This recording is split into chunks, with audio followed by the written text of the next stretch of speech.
tragically in a small Nova Scotia community. A Canadian veteran appears to have killed his wife, his daughter, and his mother before killing himself. 33-year-old Lionel Desmond served in Afghanistan and was seeking treatment for PTSD, according to relatives. And now, amid the grieving, there are questions about whether he got the help he needed. The CBC's Tom Murphy joins us from Halifax. Tom. Paul, as the police continue their investigation tonight, what's emerging is a portrait of a troubled man. Friends and relatives say the Desmond family troubles had been brewing for a while. According to them, Lionel Desmond, a veteran who served in Afghanistan, had been struggling with what they describe as PTSD. It's really sad, really sad. And like last night, I just got a call from the father, Wes, and he said, go up to the house, he said. They just found Lionel dead on the floor, so I just thought it was him. But it wasn't. Also dead, his wife, Shayna Desmond, a 31-year-old recent nursing graduate, their 10-year-old daughter, Aaliyah, and 52-year-old Brenda Desmond, Lionel's mother. And I said, well, is there anybody with a pulse? And the guy, John, he said, no. No, he said, and it's not pretty, you're not going in there. So we didn't go in. And then the police arrived on the scene. Police say 33-year-old Lionel Desmond's gunshot wounds appeared to be self-inflicted. There were no signs of forced entry to the residence. Presently, 2 firearms have been located. However, the search of the scene is still ongoing.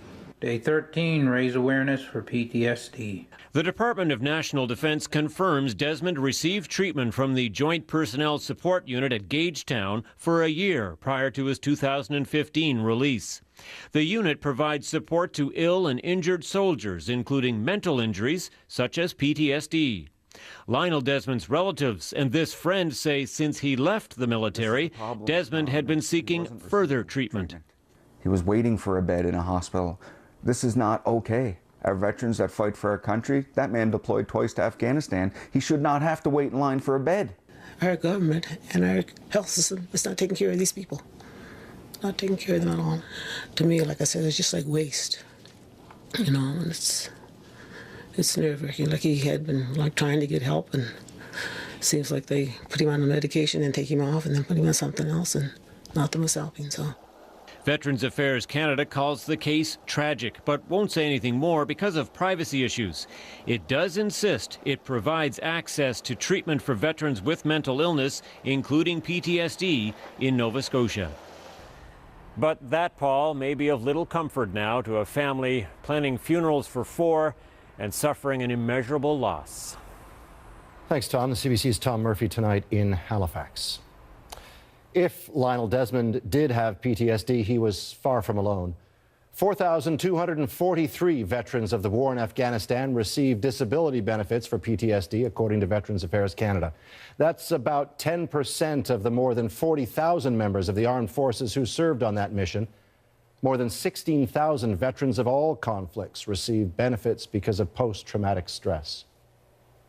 He loved guns and fighting for what was right. That's how the sister of a Canadian man who went to Syria to fight ISIS described her brother after learning he was killed. Nazareno Tassoni had been in the region 6 months. Today, Briar Stewart spoke to people who knew him and who understood why he chose to voluntarily put himself in that danger. This is Naz. The last time Tina Martino saw her son, Nazareno Tassoni, was at the airport in June. He was headed to Iraq to teach, or so he told her. I believed he was teaching English. From my heart, I believe that.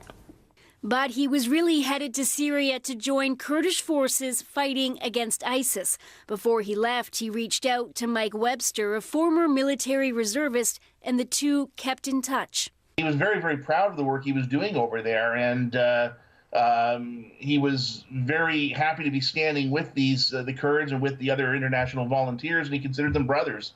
Tassoni told Webster, "The equipment sucks, but I did some bartering for upgrades to my rifle." He told Webster that he thought he would be there till March. But just yesterday, Tassoni's family learned he and 4 others were killed last month during a battle near the ISIS stronghold of Raqqa. The only comfort, his mother says, is knowing that he died doing what he loved. It was his lifelong dream to be in the military. He's our hero. As much as it hurts, the pain, you know, this is him. This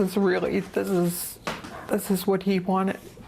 Through a statement from Kurdish forces, Tassoni's family has learned that ISIS still has his body. The fact that he was taken is what hurts. So that they think that they can use his body to hurt us is what sucks, because it does.